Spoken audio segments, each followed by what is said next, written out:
Hello, everyone. Welcome back to another episode of the Waffle Press Hangouts. I'm your host, Diego Crespo. With me today is my co-host, Gina Versa. Hey, how's it going? I'm pretty good, and it's going actually really good because we have an old friend and guest of the show, Richard Newby. Welcome back. Hey, what's up, guys? What's up? What's up? Really good to have you back, man. You're always nothing but a pleasure to talk to about movies, anything in general, and you have been a busy bee a lot lately. Yeah. Anything you want to highlight or like comment on? I mean, you're doing great work over at Heat Vision, and I recommend everyone go check out Richard just on Twitter and everything. So please go do that after the show or during the show if you're not driving or something, because I've been told some people listen to it while they're driving, and I'm like, yay, it's exactly the vibe I want. Yeah. Yeah, I appreciate it. Yeah, I've been doing a lot of stuff at Heat Vision over at the Hollywood Reporter. That's been a lot of fun. Covering a bunch of different genre stuff, horror movies, superhero movies, sci-fi, action, all that good stuff. And that's perfect because that's all we're going to talk about today. And it's a little funny because usually January kind of gets thrown under the bus as like the month of movie going, where movies aren't always the best. They're not always appeasing any audiences a lot of the time. And I did not see the new Grudge, but I believe you both did.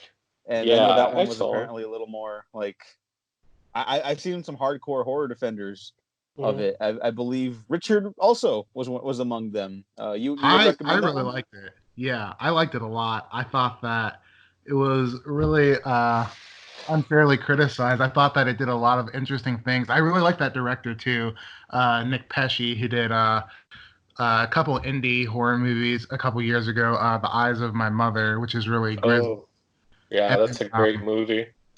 Piercing, which is kind of this like giallo inspired little like psychological horror film that's really cool.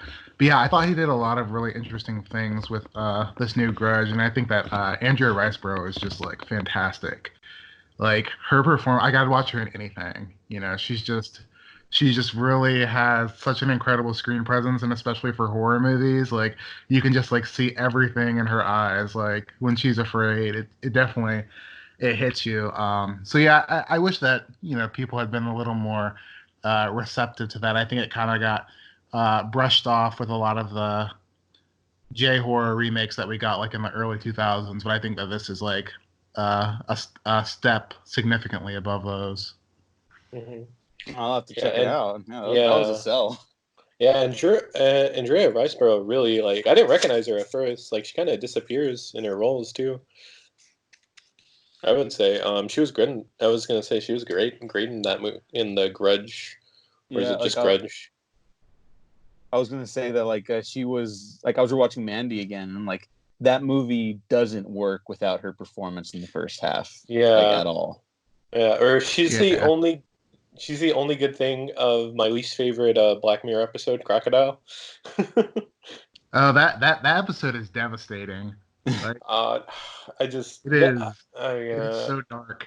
it's too much. I don't know. The ending's like too much for me. I'm like, okay, that's a little too far, Charles Booker.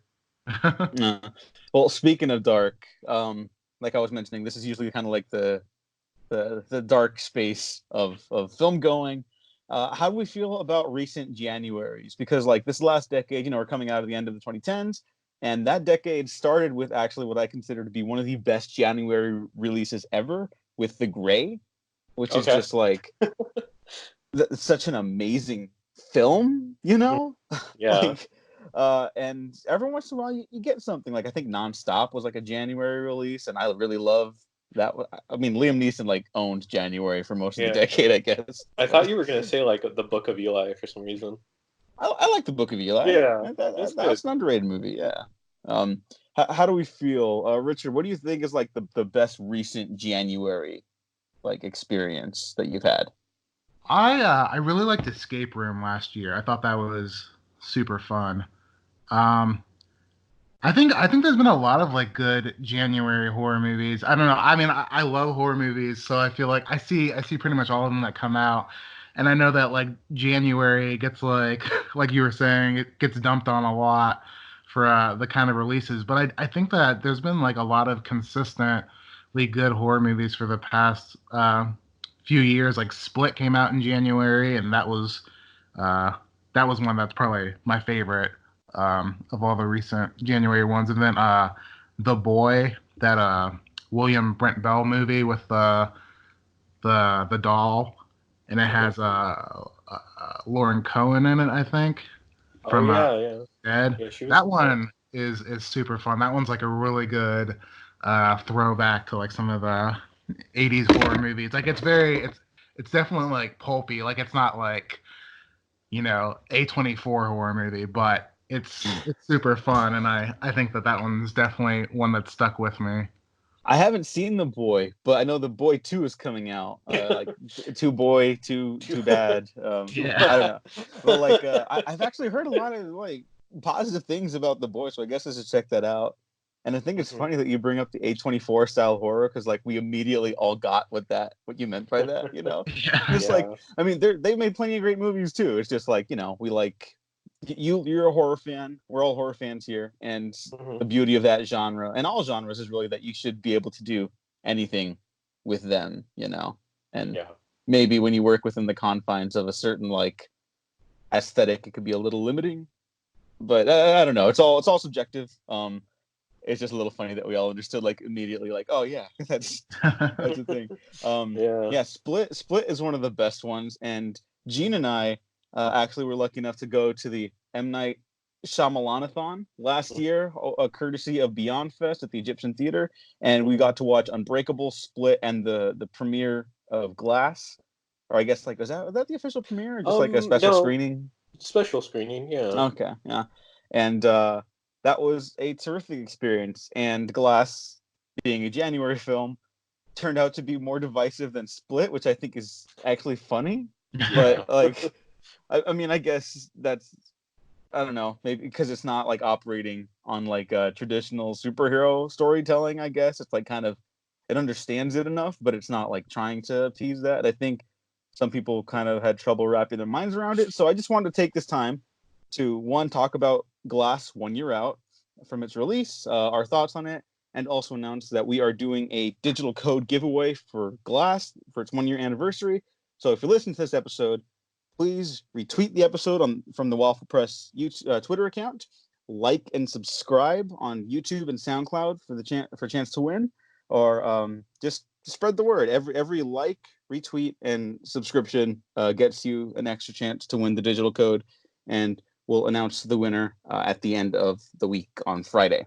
So go. And Richard, what are your thoughts on M. Night Shyamalan's Glass? Because I don't think we ever discussed Glass, actually.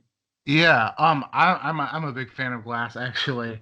I mean, I think that Unbreakable is brilliant, and I was like blown away by the reveal at the end of Split that they were connected. So Glass was like one of my most anticipated films of last year. And the thing is that like I had no expectations for like where it would go or like where I wanted it to go, which I think is it might be one of the reasons why I like it so much. I think with traditional superhero movies like coming from like Marvel or DC, like I mean for me in particular, like because I read a lot of those books, I do have a certain expectation on how like characters are handled and how like their arcs play out. But like this, like I was basically just like, anything that Shyamalan has up his sleeve, like I'm willing to go with. And so I thought it was like a really interesting deconstruction of superheroes and like the kind of like mythology that we've built around them. And I feel like it's one of those movies that, like we waited for almost 20 years for a conclusion to Unbreakable or a sequel. And I feel like it couldn't have happened until we had this like giant boom of superhero movies that had basically just like taken over all of our pop culture. And so I feel like he's like really like Glass is him just like honing in on like all of these like identity archetypes that we found in superhero stories and in comic books, and like kind of taking a philosophical take on some of these aspects. And so, I think that there was some expectation that you'd see, David Dunn like put on an actual costume and that his powers would be, I guess bigger. But I love that Shyamalan like kept it small.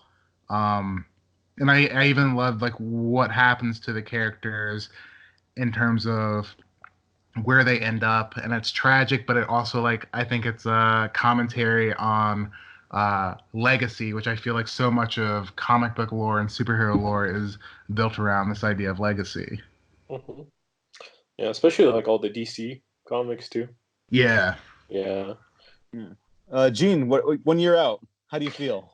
Yeah, I watched it like last night. I just got like the Blu-ray for like Christmas, and I was watching all the special features. And yeah, no, I mean it's interesting what you said, Richard. That yeah, it's like 20 years it took for the story, because I think in one of the EPK interviews, M Night was like saying how in Unbreakable they had to market it just not even as like a superhero movie. They just did it like as a thriller. I'm not sure.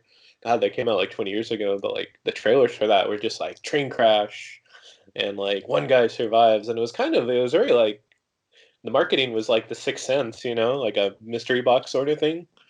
And it came as such a surprise, like, oh yeah, it's like a superhero movie. Like it's like the secret superhero film. And then Split was like a secret supervillain movie.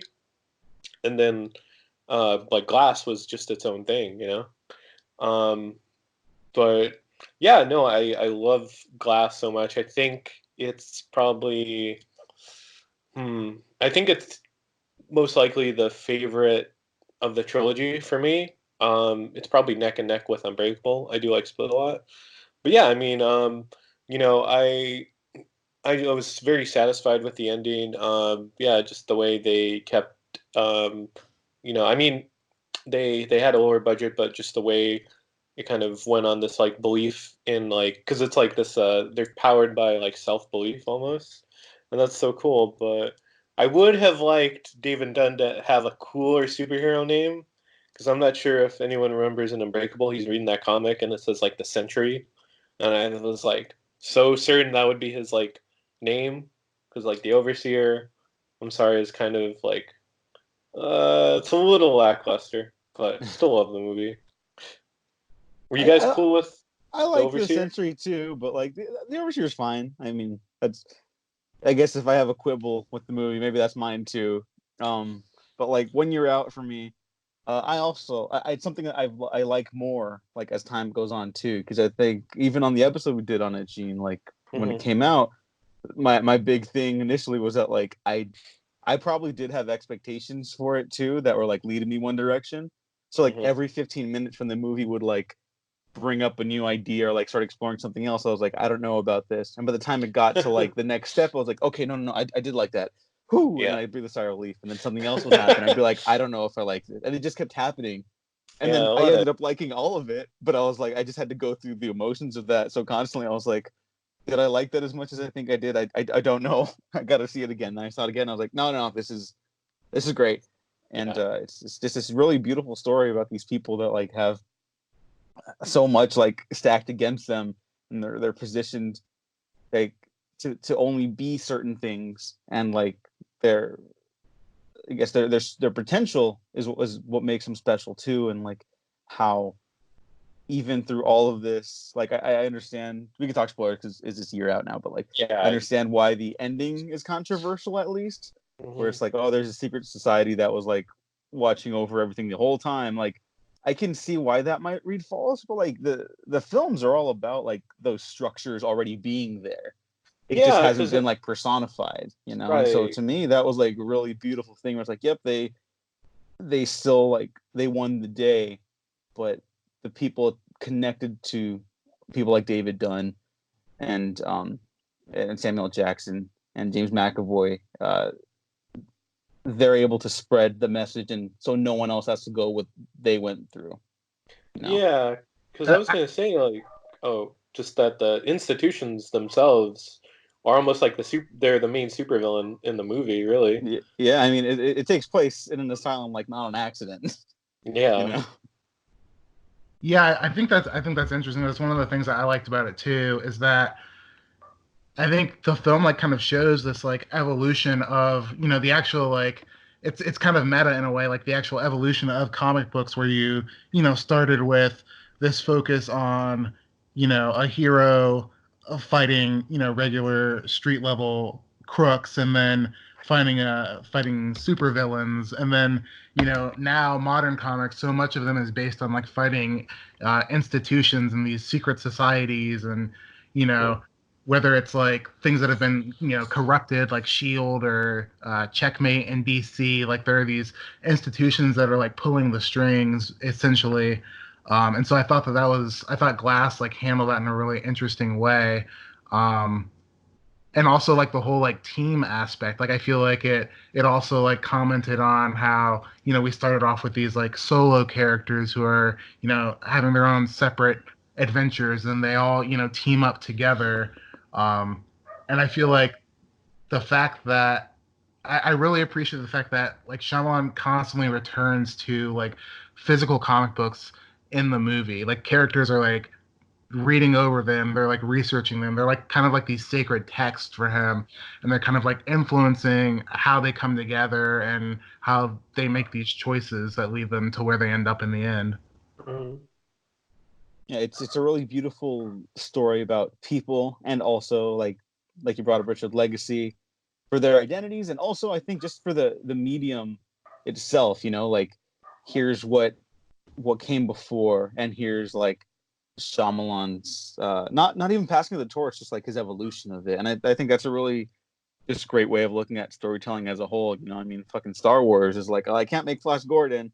Well, here's my like evolution of the hero's journey and Mhm. all my influences. And it's just really great, I think, when artists get the opportunity to do that on a larger scale, because Yeah. it's not always that common, unfortunately. But yeah, Mhm. we are a pro Glass podcast. Don't forget, like, share, retweet, subscribe on YouTube, SoundCloud for a chance to win a digital code, and also, of course, like and retweet on Twitter. So thank you for Mhm. that. And now we can go on to another great January film. At least I think it's great. We'll find out the rest of the panel right now. This is the most anticipated film in the history of mankind. Avatar 2 has nothing on this. Endgame is left in the dust. Dark Knight Rises, who? It's time to talk about Bad Boys for Life, the sequel to Michael Bay's utter insane magnum opus about American exceptionalism, Bad Boys 2. Michael Bay did not return for Bad Boys for Life. Instead, I am going to do my absolute best. So if I get this wrong, I will just put a computer saying the voices instead. Um, Directed by Adil El Arbi and Bilal Fallah, two Belgian filmmakers who've only had like some smaller features overseas. They haven't had a big break in Hollywood yet, but they apparently, I listened to an interview with them, and they're like, the only like American filmmakers they studied in college were like Todd Haynes, because that's all they Hmm. like teach over there. Like apparently it's like a really like artsy school, and now they're Okay. making Bad Boys. And I guess they had this pact and they started working together in college. They were like, no one's done Bad Boys 3 yet, so if we ever get to Hollywood, we're gonna make it. And they did it. And I think it's actually really good. Um, Yeah. Gene, you were not always the biggest Bad Boys fan. I kind of dragged you along, like, no, dude, we're watching Bad Boys 2. Oh, yeah. I'm Yeah. actually curious about your response to Bad Boys for Life. Yeah, it was pretty enjoyable. Unexpectedly, had a lot of like pathos to it, like arcs and character beats. I was like, wow, I'm surprised in a Bad Boys movie, like where they invaded like a foreign country, like they invaded Cuba without any repercussions. Oh yeah, no, Um, I think we should also make clear Bad Boys operates in action movie logic 101. Like that's the yeah. only way these movies work. But yeah, I was like, oh, okay. I saw it last night. I'm like pleasantly surprised. It's cool to see like Martin Lawrence back, because I don't know, is he retired or semi-retired or just like, I'm not sure if it was out of choice. oh, he uh okay. he like took a break. He said that he like got like a ton of scripts. Hmm. Entertainment Weekly like just did an interview, and he like had gotten a bunch of scripts, but like none of them really like impressed him, or like felt like something that he needed to like come back to after he did that third Big Mama's house. And so he said it was actually Harmony Korine's The Beach Bomb Oh god. that Yeah. brought him back, and he just said that his Korine's like vision was so compelling that he just like couldn't say no. And so now he like feels like he's like ready to step back into the spotlight a bit. That makes me so happy because I really love the Beach Bomb. I'm very pro Beach Bomb. Yeah, I was gonna say like when he read the script and he gets eaten by a shark, he's like, yes, I need to be in this movie or his legs get torn off. But yeah, no, he's pretty good. I feel so bad for his character. Freaking Marcus just wants to be left alone, just chilling, like watching like telenovelas and like you could also I know I could relate to that of it. But yeah, no, and it's also cool to see Will Smith because I'm glad he's having a kind of renaissance with like Gemini Man, and I still haven't seen Aladdin, but I'm told he's good in it. Richard, what did you think about Bad Boys for Life? I loved it. I thought it was so much fun. I really like Michael Bay's two films. Although like I actually prefer the first one to the second one, which I feel like is an opinion that like hardly anyone has. The second one just like seems to be like the main one that everybody's on board with. But I really like that first one. Significant. I mean, maybe not significantly more, but I do think that it's the better film. But I have a lot of fun with the second one. But this one was probably my favorite by far. I just felt like the thematic arc of the characters just like I felt really came together in a way that it felt meaningful, and it didn't just feel like we're just gonna do like the same thing that you've already seen for two movies and like do it bigger, you know. Or with a little bit of some of the style from John Wick, it actually like felt like it had its own like purpose for existing, and actually like challenged the characters and made them ask tough questions about themselves and like where they are in their lives, which I feel like is a really impressive thing to do, especially with like a third entry in a movie that like has been in development for like 15 years. Yeah, I loved it. This is going to be controversial because I actually agree. This is a real film, and not that Michael Bay makes anything less. Of course, obviously he's on tour, as we all know. But like Bad Boys and Bad Boys 2, like you kind of have to be into the Bayhem thing to get something out of those, and I totally get people being like, "That's not for me." I completely get it, especially too because like. Every time I show that to someone else now, they're like, my eyes hurt. I have a headache. Yeah, like, and I completely get it. Bad Boys for Life, it's the first one where like I was watching it and I was like, hey, I don't just like Will Smith and Martin Lawrence, like I like Mike and Marcus. And I like them being together, and I like their friendship. We ride together, we die together. I was like, this is like good for me, like emotionally. And I was very surprised by that. How would it have been if Michael Bay directed it? I actually think it's like better that he didn't. One, because I get the utter insanity that is Six Underground, which is kind of the successor to Bad Boys 2 in that sense. Yeah. But I think this one has a patience that he doesn't have, or at least like not on the regular basis. And I will promote something like 13 Hours to show that like I think he does have something like that in him. But because Bad Boys is so like synonymous with like the high octane adrenaline action genre, that it's actually surprising that there's like emotional moments between these characters, and not even just Mike and Marcus, but like other people in this movie feel like human beings. Like Joey Pants as the captain again, like he got applauses on screen when he arrived, and at several of my showings. I think he's kind of been out of the picture too for a bit. Yeah, he hasn't been getting like a lot of work, I guess. But I'm wondering if that's like because I guess I was wrong about Martin Lawrence too. Like maybe he was just like I don't know, like maybe he just pickier with his roles. No one needs to bring him back. He's in Memento. Oh yeah, huh? Yeah, he this is like such a crazy fact. He apparently dubbed one of Pantaleono's lines in like the opening scene where he gets like shot in Memento. Nolan just did an impression of Joey Pants on his That's film. what. That's amazing.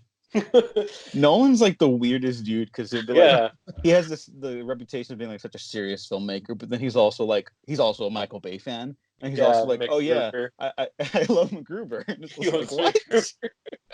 He's gonna get HBO Max on the first day for that MacGruber series. Oh, totally, yeah. But yeah, Bad Sorry. Boys for Life. I was don't apologize. No, we're also a pro Nolan podcast, as we know. Uh, the I guess no like heavy spoilers or anything like that, but there were moments where I was just like, hey, I'm like emotional, like I'm like sad for events that are transpiring for people that I care about now. This Yeah, is like yeah. weird.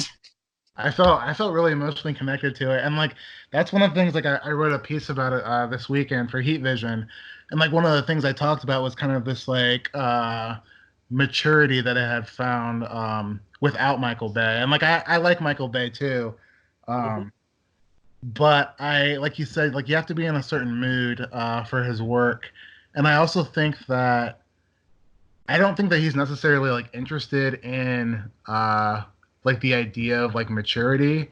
Like I think that his characters very much like kind of have this like immortal, sense to them. And I think that there's a very like immortal and like youthful idea of masculinity that's kind of like born out of the 80s and 90s that I think he's really drawn to. Mhm. And I think that what makes Bad Boys for Life work so well is it moves past that and it says, like the 90s are over and like you got to look at yourselves as like an adult man and where you are, in your life now. And it's not only like about like being just like a better human being, but also like being a better cop, which I think is Mhm. interesting too, because I mean, like as fun as the first two Bad Boys movies are, like it's always been one of those things with like the freeway chases with all the cars flipping, and I'm like, there had to be so many civilian casualties. Like even though like I think that Mhm. Captain Howard like says on the second one, like good thing that there weren't any like casualties that happened. I'm like, there's no way. Like Yeah. They're kind there are like of like 15 bad cars like cops. flipping over on a freeway. But I like the fact that like Bad Boys for Life actually like talked about like collateral damage and like the responsibility for like your actions and like thinking first, before you jump into something and how that's part of your legacy too. Like as much as like this like reputation that you've built up for yourself, like Bulletproof Mike. As important as that is, like what's more important is also like the people that you like leave behind. Mhm. Yeah, there's this interesting thread with Gemini Man I found in this film, where it's Yeah, like that film is kind of about like Will Smith's character, like, all right, legacy. I'm putting this behind me because I need to live a life. And in this one, he's like, no, this is the thread is that Marcus really just this is all he has, or Mhm. Mike Lowry, excuse me, this is all he has, like the rush, the thrill, and like he can't see past that. And the fact that at some points in the film he even starts to recognize that like Mhm. scares him. It's Yeah, like this really compelling drama. yeah. There's Yeah. yeah. No, I was gonna say also with Gemini Man, there's like a surprising amount of like, well, I guess it's like two movies now where it's like Will Smith and like his like legacy. So it's like his son he didn't know about, or like a clone he didn't know about. Spoilers for Yeah, Bad Boys for Yeah. Life. Yeah. And it how it draws on that, like it never feels cheap. And like it totally is like high melodrama. Hmm. But the film even has fun with that because like the villains are Mexican cartel. And I have feelings about movies continuously doing that given the state of Yeah. America right now. Mhm. But like I can kind of I like Bad Boys enough to separate it. If someone can't, I also completely get it. The world's not in a great place. But Yeah. the film has I think fun with the format because it's like oh they're like Marcus like loves uh telenovelas now because he's spending time with like the other grandparents and stuff in Miami, and Yeah, so they're they're watching like the drama unfold with the like the villains, and they're like, oh my god, it's just like the show. Like the that was telenovelas really are fun. engaging. They're so engaging. Like when someone like cheats on someone, or like when there's like a random fist fight in like the home. It's like Yeah. you get sucked in. Yeah, For yeah. sure. I was gonna say, like, so for that after credit stinger, just jump down a little bit. When he gave him the thing, I was like, just I'm sorry, but like the back of my head, I was like, I wanted Will Smith to say like, could join the Suicide Squad. Yeah. Like I was like, I linked to my friend. I'm like, do you think he'll join the Suicide Squad? That's kind of like the vibe I got too. Yeah. Uh-huh. I think it's funny because they so obviously called it Bad Boys for Life because they're like, we don't know if we're gonna get the fourth one, so let's just call this one that. And now it's like everyone likes it and it's like a huge hit, and they're like, oh shit, like we can't call the next one something, so it has to be like Bad Boys Forever or I don't know. I think Bad Boys 3 would have been just fine. I think people forget that how much people like those first two. Yeah, a lot of fun. Yeah. This one has like the legs to continue, I think, and now they've hit a wall because they need to like keep making good movies. Like you can't just go back to Bayhem after this. Like that would feel false, I think. Yeah. And also, I was just gonna say, like, yeah, like, just seeing the characters mature, like, where can they go from now? I'm interested. I really like the ammo characters. Oh yeah, like, that was like something in the trailers that I was like kind of on the fence about because I feel like a lot of these like legacy sequels have introduced like younger like tech based like group to assist the older crew, and a lot of times they end up just being like really annoying and like detracting from like the main characters, but they like all felt like actual people and like they were engaging and like interesting, and like the one dude's like I don't know like struggle with like violence and like therapy. I mean like that's like Michael Bay never would have done that. Like yeah, I've seen a therapist in like a Michael Bay movie. Yeah. Although no, you know what? There's two therapy session flashbacks in Bad Boys 2. You know what happens? Oh, that's right. They're the butt of the joke. Oh, that's right. Yeah. And then Michael Lowry fucks his therapist. So that's what you would get. Yeah, that's what Michael Bay thinks of like therapy. Man. Yeah, that doesn't have a place in this movie at this point. And the ammo characters actually like they all have like just enough character to be like to not impede the proceedings. Also, like they're fun. Like I would like to see them in another movie. Yeah, and they also like added something to the action scenes too. Like there was a lot of versatility to the action, which I appreciated.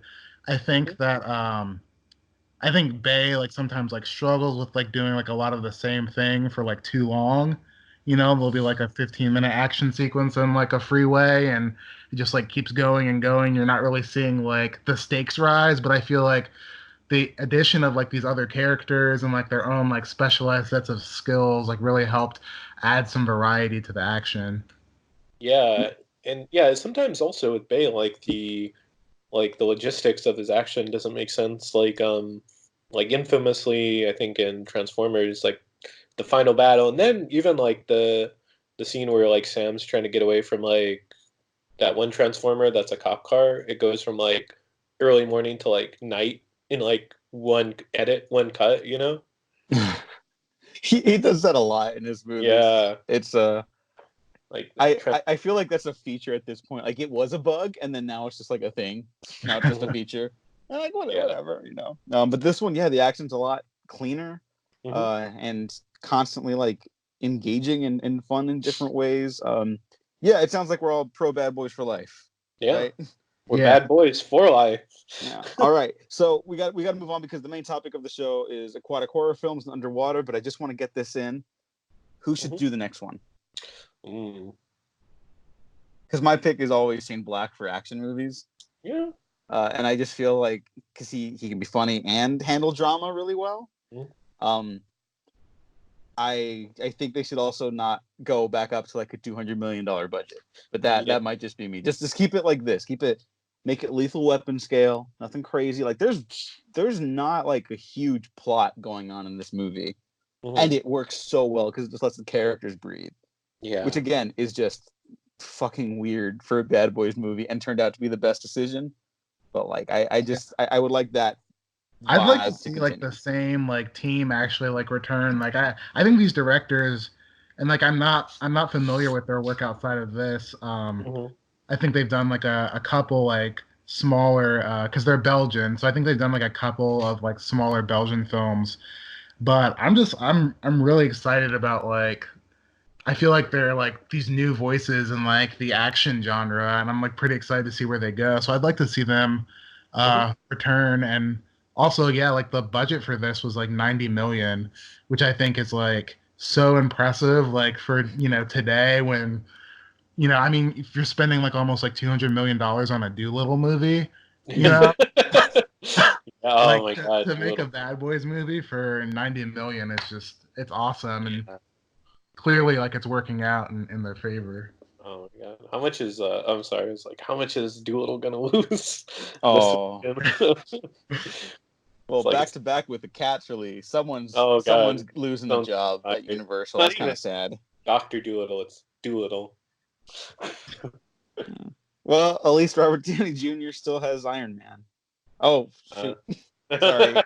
yeah. He's not crying over lost money. That dude has like 3 countries in his back pocket. Yeah, no, for sure. But anyways, yeah. Bad Boys for Life. Mhm. Hell yeah.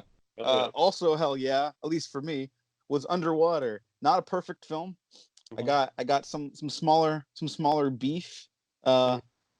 But I think overall this is a movie that kicked my ass, and I really had a great time. And I'm pretty sure, as everyone who follows me on Twitter knows, I'm very pro Kristen Stewart, and Kristen Stewart action star is something I'd like to see a lot more of.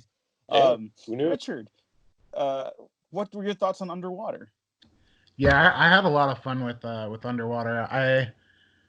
I love the whole like aquatic horror thing, which we'll get into, but um I mean, I think, it got a lot of like comparisons to Alien like early on, but I felt like it's one of those movies that just reminded me of like when I was a kid and just like falling in love with like monster movies. Like it's just like the kind of movie that you would like just like catch on TV and just be like, "Oh, what is this?" And cool creatures and a cool cast and set design, and I just thought it was a really fun and uh you know, stylish entry into that. Mhm. Yeah, Gene, thoughts? Yeah, I was really intrigued watching it. It's very Lovecraftian. And yeah, I mean, like the way they just like throw you into it, it's just like one monologue, and it's like, oh, shit's happening on the screen.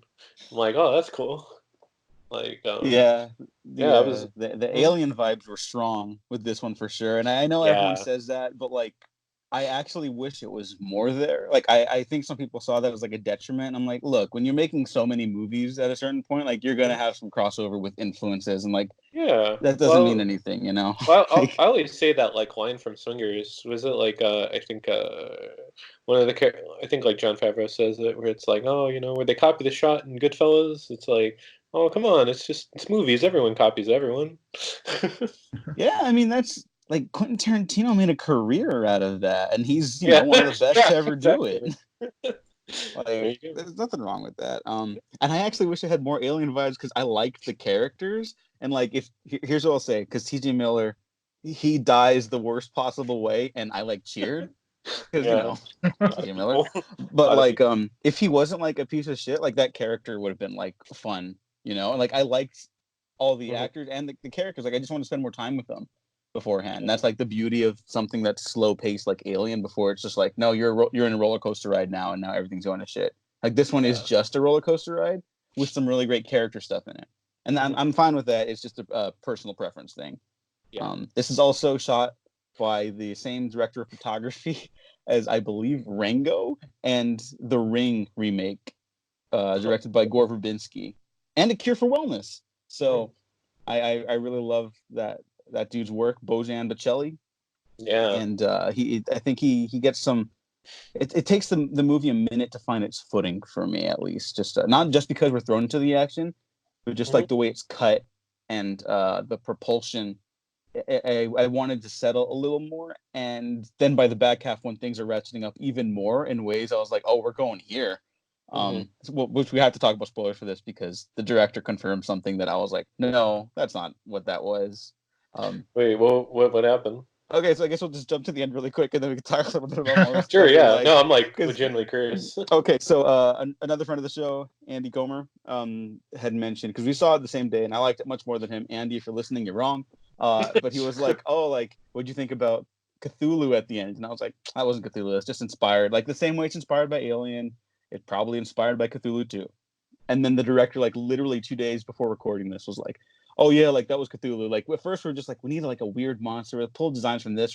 Then they realized they had made Cthulhu, and they're like, well, let's just make him Cthulhu. And so that's Cthulhu at the end of the movie. And I'm like, oh shit, I was wrong. But that's like, all right, yeah. Yeah, you shouldn't have said that. The Lovecraft estate's gonna go after him. Now the purists are gonna wild out. But yeah, the cast I'm a big fan of. And that first dude who gets it, like, he's like the nicest guy ever, and he dies horribly. And I was like, oh, I was a little bummed. I was a little bummed at how early he went out. Yeah. Yeah, I was kind of hoping T.J. Miller got that helmet, but then he dies like in a similar horrible fashion. So I was like, all right, that's pretty good. Like when they're describing it and you hear the noise, I was like, oh shit. And I'm like, oh, he got ripped out of his suit. Like my brain can't even like picture what that looks like. Yeah. And I'm just like, all right, if that's the last time we ever see T.J. Miller on screen, like that's pretty good. Probably. Yeah. Jessica Henwick is also like a big standout for me because we all watch the Marvel Netflix shows, right? I didn't finish all of them, but I was pro the Marvel Netflix shows, and like I never finished Iron Fist, but I saw her in The Defenders and in the Luke Cage crossover episode, and she was really great. And I hadn't been familiar with her stuff, and I guess she has like a small appearance in Force Awakens as an X-wing pilot. Yeah, she's one of the leads in the Godzilla vs Kong movie that's coming out. Yeah. Oh yeah, please. Got the lead. I'm scared. It doesn't mean it's gonna be bad. It just I understand after returns on King of the Monsters, which we are also a pro King of the Monsters podcast. So I love it. Check that. Yeah, she's really great, and she's basically the co-lead by the end of the film. Oh yeah. Which I thought was really cool because I was like, oh, they're dead. Yeah, did you guys hear?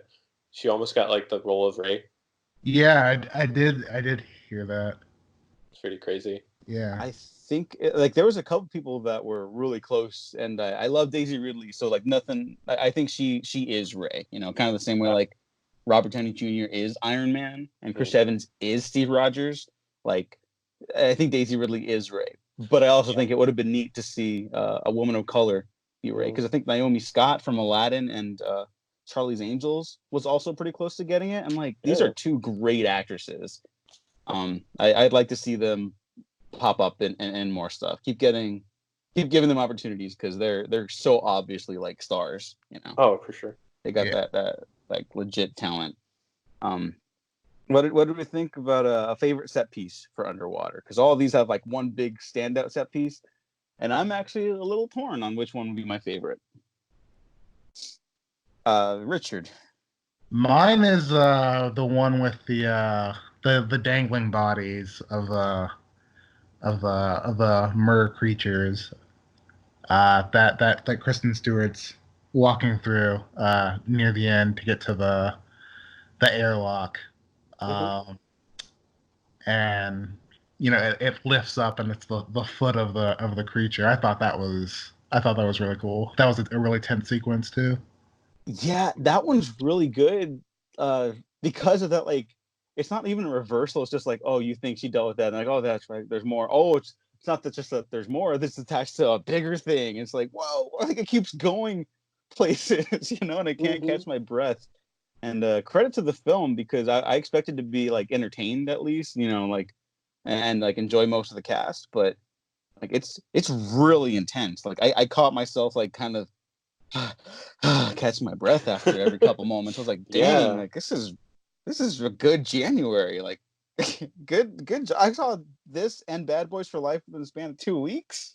Man, I'm a happy camper right now. Gene, favorite set piece. I would say I really like I forgot the specific name, but like the walk that they do like just underwater is just so like tense when they're in like the suits, and it's also kind of tied when she like finds Jessica Henwick again, and like yeah, when they can't even see anything. Like I was really on the edge of my seat watching that. Yeah, I was getting concerned. I was like, is she just like, did she lose it? Did something happen? You know, because like if it was gonna go Lovecraft, then that would be like the thing, like the character at the end of At the Mountains of Madness, or like they look back and they can't even like comprehend sentences anymore. Yeah, I was like, oh, we're going there, and no, that would have been really fucked up, and I would have been okay with it. But I like that it's a pro like survival story. It's like a story really about like continuing on and stuff like that, and yeah, that's something I wish the movie leaned a little more into. Also, again, it's not like perfect, but it'll have a nice little spot on my collection of Blu-ray shelves. For me, I I don't know what my favorite is. I like a good ending. I think if an ending, like if a movie sticks the landing, that tends to be my favorite part of the film. And the whole "let's light this shit up" line, I was like, oh fuck yeah. That was really kick ass. That was a great way to end the film. And part of me does wish, because like all these kind of or like not all of them, but like a lot of these stories kind of end with like, well, they sacrificed their life so other people could live. And because of like the journey with depression that the characters had, I think it would be cool if a character like that survived. Not out of like earning anything, or like, I just think it would be cool if a character got a second chance at life, almost like that. But that's just a Diego thing. I don't know if it would have improved the movie or made any change like significantly, but that's just a comment I had on that. But yeah, that was I really enjoyed Underwater, and I give Jessica Henwick and Kristen Stewart more movies together because they're awesome. And I wish that this had done like well enough to get a sequel, to become a franchise, because I feel like there's some really cool stuff. I mean, they could even I feel like they could even find a way to bring Kristen Stewart's character back, with like Jessica Henwick like going back. She gets like a signal from, that location or something underwater, and I feel like that there's a lot of places that could have gone, and I think that it's a shame that more people didn't go out and see it, especially because like there's such a call for not only original genre movies, but like action movies led by women, and the kind of movies that remind us of the 80s but aren't like taking the IP of the 80s. And I feel like this has all of that, and I feel like a lot more people should have seen it. Yeah, I straight up forgot that it kind of bombed at the box office, and that sucks because it deserved a much better reception. And I think that's like the key ingredient to these two great January movies we just experienced, that they're like, yeah, they're taking stuff from the past, but they're not tied to it. They're not just interested in replicating that. They're carving their own path and have established some really cool new perspectives on their respective genres. And I wish that Underwater had done better. Maybe it's an aquatic horror movie thing. So let's talk about that. How do we define aquatic horror? Because everyone's got a fucking opinion on what horror even is. It's just like, oh, is that really a horror, or is it more psychological thriller? I remember hearing that like with Get Out, and I was like, they're stealing people's bodies, dude. Like, yeah, it's pretty fucking horrifying. It's not a psychological thrill that's being ripped from yourself. No, thank you. Gene, how would you define aquatic horror? Well, I think it's this like discovery of some sort of like ancient terror, I would say, or just some sort of a lot of it has like some mystery to it. So just anything where just the stakes are just trying to survive underwater, because being underwater is kind of terrifying. Like, I mean, I could swim and everything, but like can't hold my breath too long. So yeah, just the suspense and just the kind of mystery to it, I would say, defines the genre. Richard, how would you define aquatic horror? Well, I've spent a lot of time thinking about this actually. And I just kind of classify it as like taking place like in the water or on the water, but um, I think it can be creatures that are, of a supernatural like ancient element. But I also think that like things like sharks Mhm. uh, also fit in that category, or piranhas. Um, and the one that I've been debating back and forth for a while is like whether or not I considered, alligator and crocodile horror movies, Mm. like Crawl, if I would consider that an aquatic horror movie. And I think I've landed on that I would. So I would say any like fish type or reptile creature. Uh, I guess in a that puts people in a perilous situation. Mhm. All right, I like those two responses. Yeah, for me, it's got to be or set on primarily water, like a body of water, or even like a pool, I guess. Although there's not too many that take place specifically on a pool. I think there was that one movie like last year or something like that that came out, and it was Mhm. like about people trying to get out from under a pool that had its like cover put on, and like that could be a fun premise. I didn't check it out, but that could be a fun premise. Because then like I think it's something like The Abyss, like that's not a straight up like horror movie. It's just kind of like a science fiction movie set in water. Yeah. A good friend of me in the show, Dahlia, had brought up, or I guess had brought up Deep Blue Sea, right? And Mhm. so that film, I just remember like what I first saw, like, oh, that's like an action movie. And then as I'm getting older, I'm like, oh, it's I think it's a great film and like a great experience, but like I don't think it's that scary or anything like that. But then that Mhm. leads to like the subjective aspect of horror, of course. And I think I would still classify that as a aquatic horror film because like, it's set out in the middle of the ocean in a sinking Yeah. ship with sharks trying to kill you, or a sinking station. But like to me, that would be like one of the peak aquatic horror films, even though it's dumb as a sack of potatoes. It might be the Yeah. single dumbest film like in the history of mankind. Mhm. But that's why that's like the pleasure of it, and like Yeah. then you got something like Underwater, which is actually pretty solid. Not it's got his brain in the right place and its heart. Mhm. Um, so what are our favorite aquatic horror films? Richard, you kind of did inspire this with your list. I saw you posted, so I'm going to put a link down to that below on the YouTube and SoundCloud descriptions. People could check them out. But yeah, it had like all the Jaws films on there. I believe I haven't seen it in many years, but the deeply underrated, I think it's called Bait or Shark Night. Was that one on Shark there? Night, yeah. Mhm. Yeah, I'm a big Donald Logue fan, so I got to watch everything he's in, including some real stinkers. But he's like a psychotic sheriff. Spoilers in that film, and Yeah, then that's a fun movie. It's crazy. There's also like a music video at the end of the credits. It's like a rap music video where they like rap about like sharks. It's like Shark Night. Is it It's better place than? Is it better than? Was it Shark Fin or what's the one from Deep Blue uh, Sea? deepest bluest. My Deepest head is like a Blues. shark fin.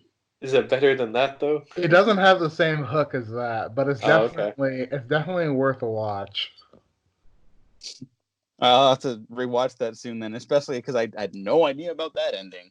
Yeah. Um, yeah, I mean, there's not nearly enough of those, and stuff like Underwater not performing is just kind of like, oh man, like we're losing that. And like I love movies that have that swashbuckling feel. So like I love stuff like Aquaman too, which is not Mhm. a horror movie, but James Wan's a horror director, and then he goes Yeah. balls out with that sequence at the trench, which is just like, oh yeah, like he's so obviously like rooted in the horror genre with Mhm. stuff Yeah. like that. Yeah, and he's producing that Trench spin-off movie, which I think is going to be like straight up aquatic horror. Um, with I mean it'll be tied kind of like to the mythos he built up in Aquaman, but it's going to be like an actual like horror movie with the Trench. Yeah, Yeah, I'm that's really really down for interesting. that. The I really like that movie also. And I'm actually very excited for that. I know some people were like, "Why did you do a spinoff of that?" And I'm like, "Why wouldn't you? That's awesome." Yeah.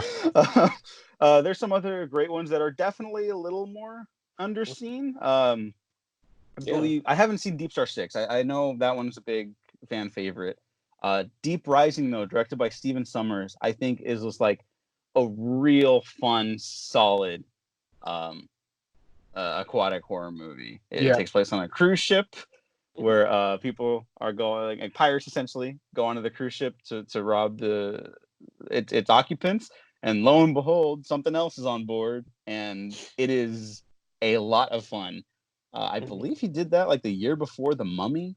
Yeah, Which, he did. yeah. That's a blast.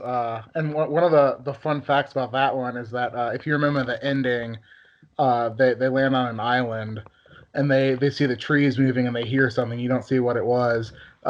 Summers actually wanted to reboot King Kong and do a Skull Island thing before Peter Jackson's. So he was actually planning on making a sequel to Deep Rising with those characters on Skull Island. Wow. Yeah. That's crazy. Yeah. Oh, that would have been something. So mad. I'm so mad at right now. Like, wouldn't that be so awesome if more franchise, like, or genre stuff did that? Like, oh, we're going to do a sequel. Okay, cool. What are you going to do? Oh, yeah, we're also going to adapt a separate IP, like, entirely. Like, Well, this is completely unrelated to aquatic horror stuff. Sorry, I'll just drop this little random tidbit. But, like a season of 24, because that show was, like, peak, like, American thrills post 9/11. And for season 3, I guess one of the producers was a big fan of the Da Vinci Code. And they're like, oh, Jack Bauer has to like confront something like a Vatican conspiracy. Let's just adapt the Da Vinci Code into a season of television. In 24, I'm like, that's insane. Like, I would have loved to have seen that. I don't know what it looks like, but Jack Bauer like torturing priests kind of would have like kicked ass.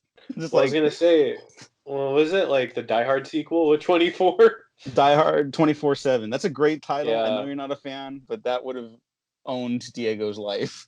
But anyways, it would have. Yeah. Die Hard should have had an aquatic set sequel. that I don't. That's right there.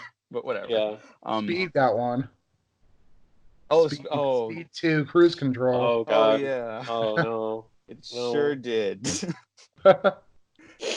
Jan de Bont also made the first Speed, and that's a great movie. That may be the only good film he ever made. I'm sorry. He was an amazing cinematographer though, so I'm not gonna crap talk. I feel like the peak of aquatic horror is always gonna be Jaws, and that's kind of unfair because it's Jaws. But like that one, you can't go wrong with that. That movie's so good. Like I'll be watching scenes at the dinner table, like with the family, like and then Roy Scheider's son's mimicking his movements. I'm just like crying because it's so good. Like that's hard to beat. Let me see what else we got. Have you guys revisited Lake Placid anytime soon? I remember that one being like well liked, but that might have just been younger Diego. That's one that I've actually never seen. Oh, okay, all right. I'll have to rewatch it because Crawl. I was a big fan of Crawl. Like there was time like after I saw, it, I was like, oh, it was a lot of fun. Like I was kind of like maybe it wasn't as good as I thought it was, and then I rewatched it recently. I'm like, no, that movie kicks ass. That's Crawl's fun. Tarantino's favorite movie of 2019. So there you go. Leviathan is probably my favorite of the outside of Jaws, being a classic. Leviathan, George P. Cosmatos, who's actually Panos Cosmatos, director of Mandy's dad. That's right. He also directed Cobra. Oh yeah.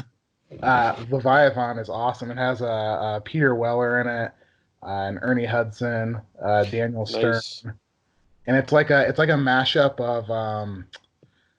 of Alien and The Thing underwater. Oh, that owns.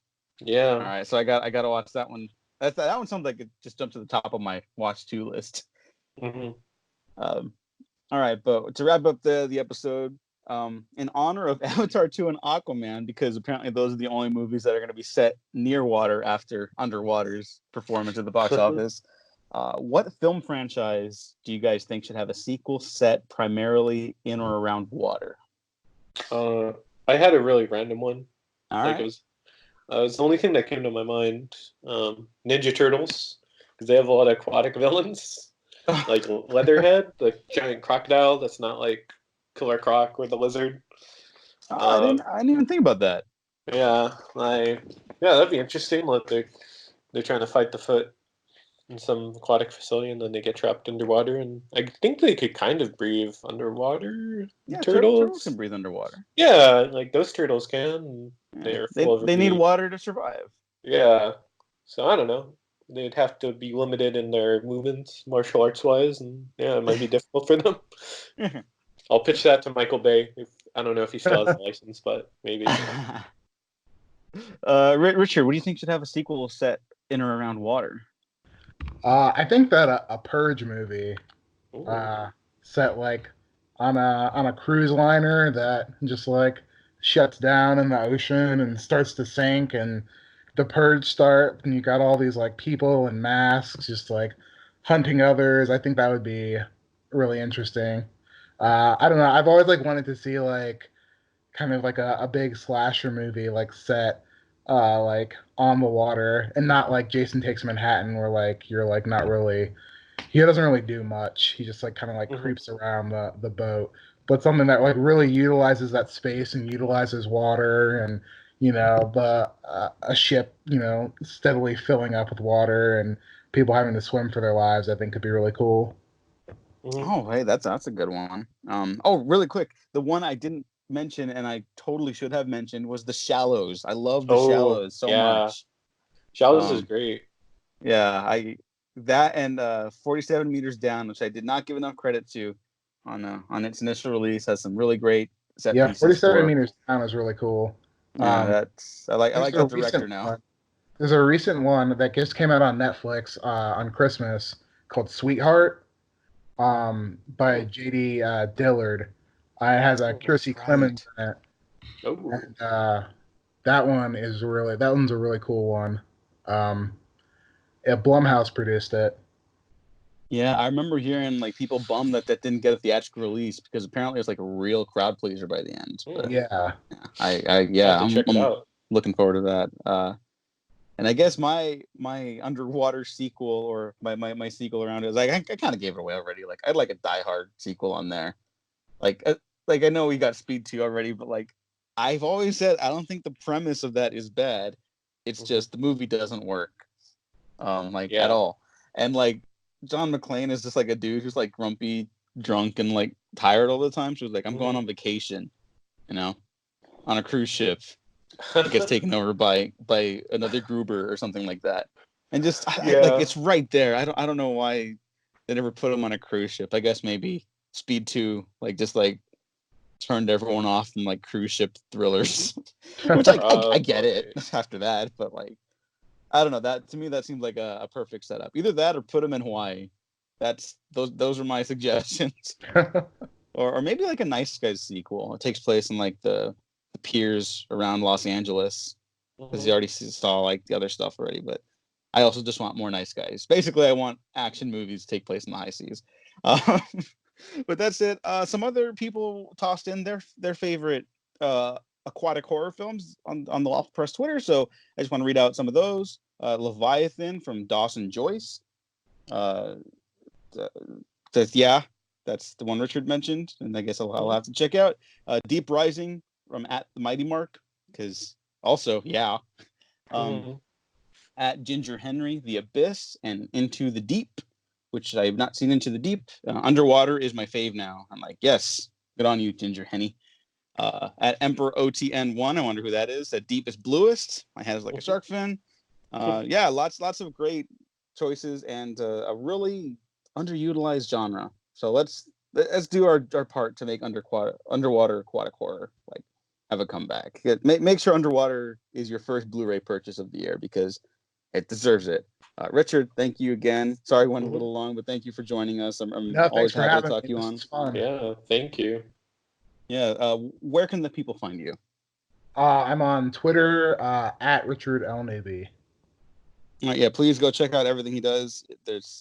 You're a great voice in the film space, and you're also like, it helps that you're not a huge asshole, of course, but you also have like really great perspectives on things, and you're always great to have a conversation with on a podcast. in the Twitter sphere, anything. Just please go support and check out Richard. Gene, where can the people find you? You can find me on Twitter, Instagram, Gene9892. And you can follow me on Twitter at the Diego Crespo, and check out the Waffle Press on YouTube, SoundCloud, Spotify, iTunes, and Patreon, where you can support the show and help us to not starve to death or get trapped. If we're trapped underwater and we don't have enough Patreon supporters, what are we gonna do? I don't know. And of course, don't forget to also like this video or bit on SoundCloud, retweet the episode from the Waffle Press account, and subscribe on YouTube and SoundCloud for a chance to win a digital code. And again, the winner will be chosen at the end of the week. Thanks for listening. Thanks for watching. We have been professionally unprofessional.